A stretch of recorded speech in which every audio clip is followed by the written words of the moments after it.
Ano nga ba ang papel namin? Guardia, CQ, guard, ship, Brad, Manong guard, Kuya guard. Iba't ibang tawag.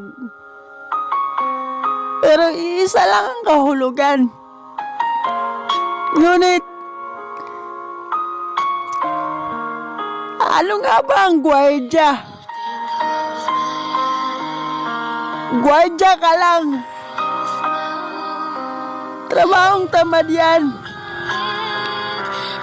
Mga salitang lagi naming naririnig sa iba't ibang mga taong araw-araw naming nakakasalimuha.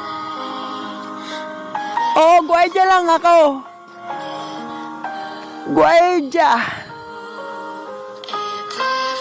Na nagbabantay sa inyo at sa inyong mga ari-arian. Gwardiya. Na nautusan nyo pag wala kayong ibang mautusan. Gwardiya.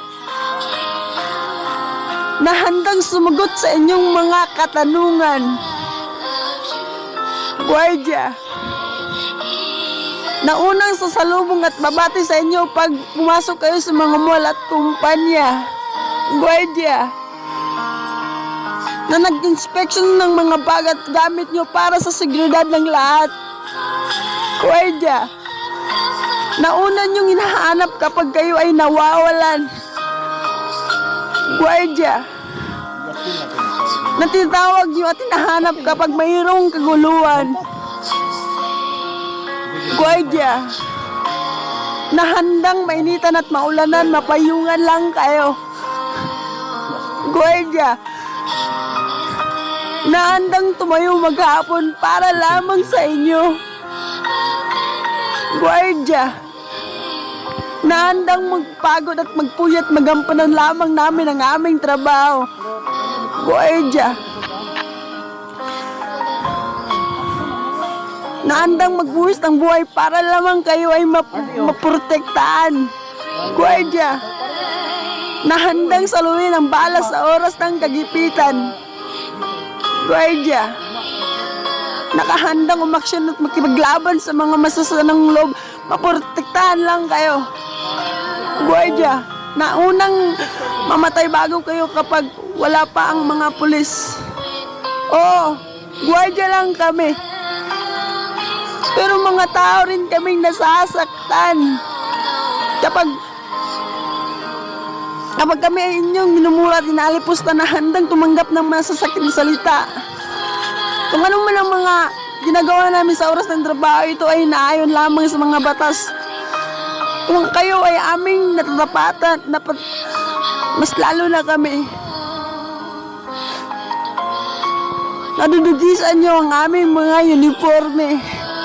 Kapag hindi kayo sumusunod at lumalabag kayo sa aming mga patakaran, kami ay nagtiis sa kakarampot na kinikita na binigay na sa amin ng iba't ibang ahensyang mapagsamantala. At walang ibang inisip kundi ang kanilang sariling kapakanan. Kami ay nagtatrabaho hindi lamang para sa sarili namin, kundi para sa pamilya rin namin.